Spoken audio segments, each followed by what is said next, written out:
Hey guys, what's going on? It's Ben here. I'm back again today doing another video.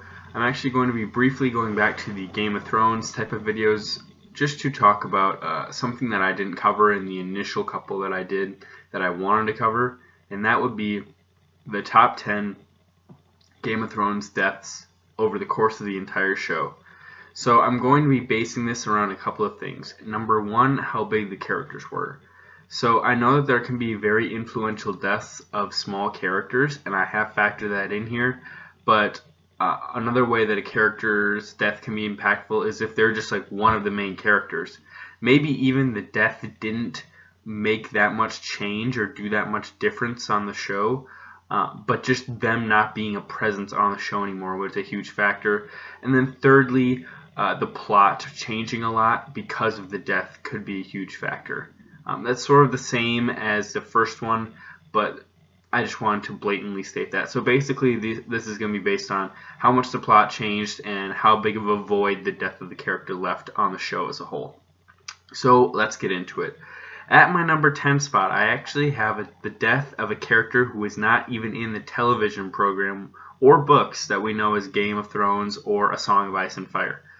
And that would be Jon Arryn. So he is what kicks off this entire series and saga as a whole. His death is what leads Robert Baratheon to need a new Hand of the King, which is what triggers him to go to Ned and for that whole story to have unfolded.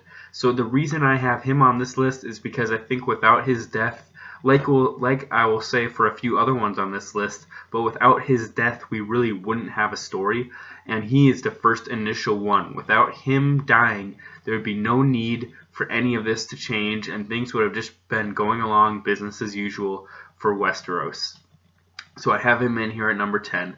While he wasn't a big screen presence, of course, because he wasn't on the show, his death was a huge plot point in that it got everything rolling.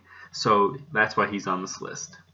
Number 9, I have the death of Khal Drogo, a character who was not in the show for very long. He was only in season 1 and a few guest appearances and cameos in further seasons, but a guy who very much influenced the storyline of Daenerys, and without his death we probably don't see Daenerys being the leader and the strong woman that she has turned into, from like a young girl into a strong woman we've seen over the course of the series. She would probably still be a pretty tame wife if he were still around and still going strong. They might have still invaded Westeros, then it would have been really cool to see their love story play out, but I don't think she would have developed nearly as much if he would have still been alive, just because I think they would have been in a very what we think of as stereotypical, like the man wears the pants, he's in charge, he makes the decisions, and the woman is sort of there like as his child bearer. Now I know that Game of Thrones, even during the season when the two of them were together, were trying to flip the script a little bit and make her a little bit stronger and show that they had a pretty mutual relationship by the end. I still think that he was definitely the one who's kind of wearing the pants between the two of them. And so I have him on here basically because his death leads into a lot of Daenerys' development and storyline throughout the series. Her kind of wanting to go across the Narrow Sea, and it lights a further fire underneath her to want to reclaim Westeros. At number 8 on here, I have Ramsay Bolton dying, and of course I think that there is an inclination to put him higher on the list just because he's one of the biggest villains on the show dying. But I think the reason that I don't have him that high on here is because, number one, I never liked the character in that he's just like evil basically for no reason, for just the sake of being evil. There's nobody who likes him, and of course you do sometimes have to write characters who are just innately bad and that the audience is going to dislike, but there's just nothing redeemable or in a way nothing really interesting about Ramsay. He's just this evil guy who does evil for no reason, and they never expand upon that or why. Maybe it's because he's a bastard is why he has a grudge against the world, but I think when he dies, you're kind of expecting it, because I don't think anyone expected Jon Snow to lose in that scenario just because they had brought him back to life. I think it was sort of not foreshadowed, but you kind of saw it coming in that you didn't think Jon Snow was going to lose that battle. And then I think something that puts this a little lower as well is that I wasn't super satisfied with how he died. I thought that it was good that Sansa kind of got to decide, but I would have really liked to see him on screen. And I think the thing of his house, House Bolton, is to flay people. And I know it sounds really gruesome, but I think the most just death for him would have been to be flayed. And then, oh man, I don't know. Nothing big as far as plot really came from it. Like, his death was basically the end of a storyline, and the end of that storyline was the Starks reclaiming the North. And yes, his death is what allows him to reclaim the North. So in that aspect, it basically, his death leads to Jon being king of the North. And yes, that is a big plot point, but I feel like his death itself is not what led to that. It's the defeat of House Bolton in general. Like, he could still be alive and just be a prisoner of war, and Jon would still be king of the North. It's not his death specifically that caused that to happen. It's the Boltons losing. Okay, so moving on, number 7 here, I have Stannis Baratheon, who, this may be the most controversial on this list, and that some people may think it should be way lower or not even on the list. But I think Stannis Baratheon has one of the most interesting deaths, and honestly, his arc was never that interesting, but in retrospect, I think that it was more so, like, upon a rewatching of the show, I think it's better than it is on an initial watch. Actually, interestingly, in the book series, A Song of Ice and Fire, Stannis Baratheon is still alive. The show decided to kill him off before they did in the books. I imagine he does get killed off at some point in the books, or else why would they have put that in the show? Because they're supposed to stick relatively close to what George R.R. Martin has set for the series, but I think that the thing about Stannis' death is it's the official end of the War of Five Kings. Now, you could say with the fall of the Stark army that was the end of the war, or even with Renly dying, that greatly diminished the war, and that when the Greyjoys kind of stopped trying to rebel, any of those points were the end of it. And I think most people would agree, when the Starks stopped being a threat, that was the end of the war.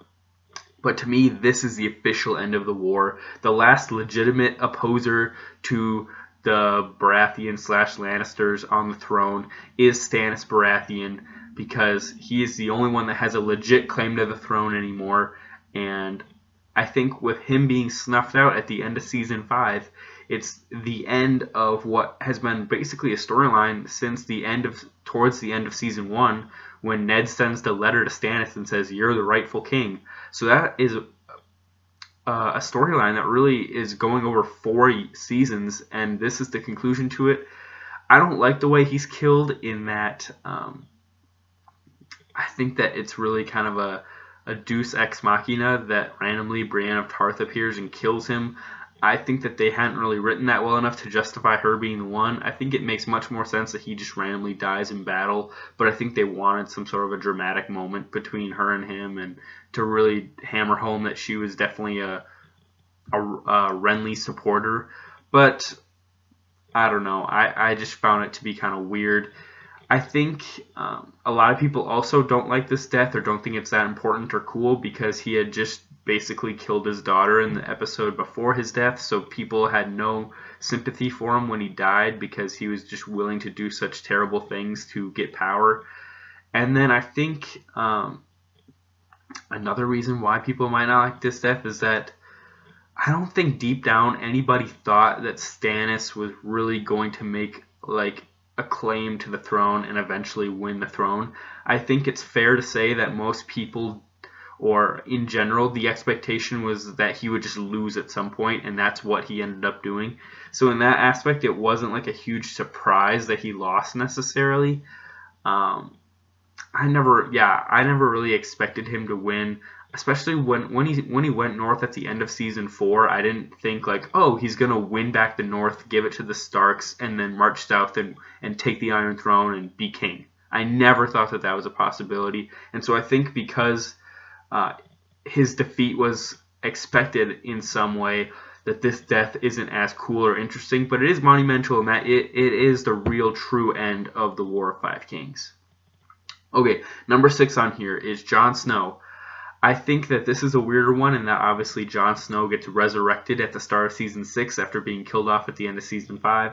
I think this is a monumental death because this is what signals that Jon Snow is going to quit the Night's Watch. He's no longer dedicated to it anymore. He's basically said screw the Watch at the start of Season 6 after he does those executions of the guys that betrayed him. He says, my watch has ended, and he throws off that big black coat, and he is out of there, and I love it.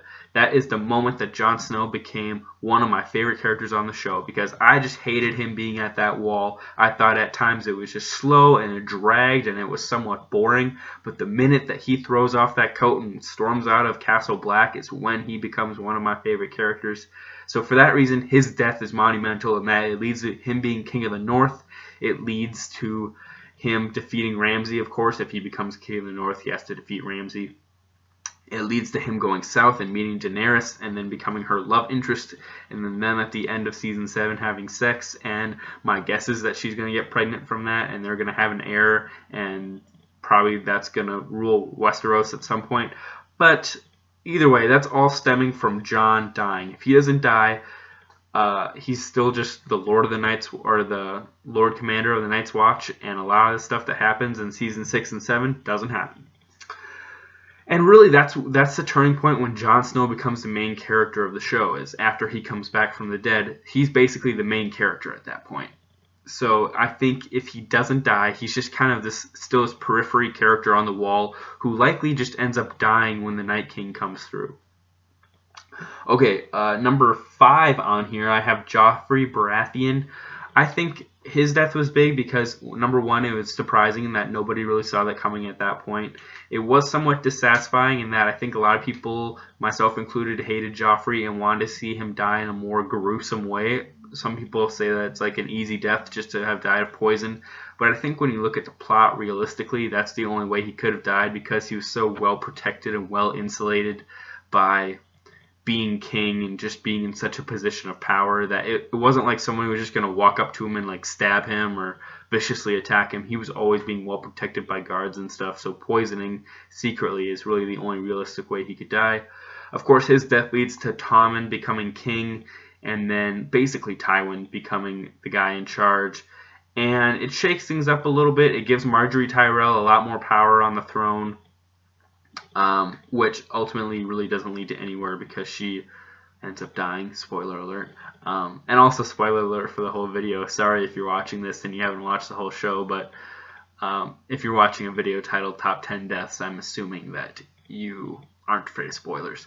Okay, so Joffrey's death I think is big in that it signals that I think things aren't as set in stone as we think. So I think when Robb Stark dies, I think Joffrey and a lot of people are basically like, okay, this is all locked down. I'm king. This is how it's going to be. Things are set in stone. And I don't think the audience necessarily thinks that, but I think to an extent when Robb Stark dies, there's like a collective exhale and everybody's sort of like, okay, Joffrey's going to kind of be the man for a bit. But then I like how surprising his death is, and it's in a random episode. I think it's episode 2 or 3.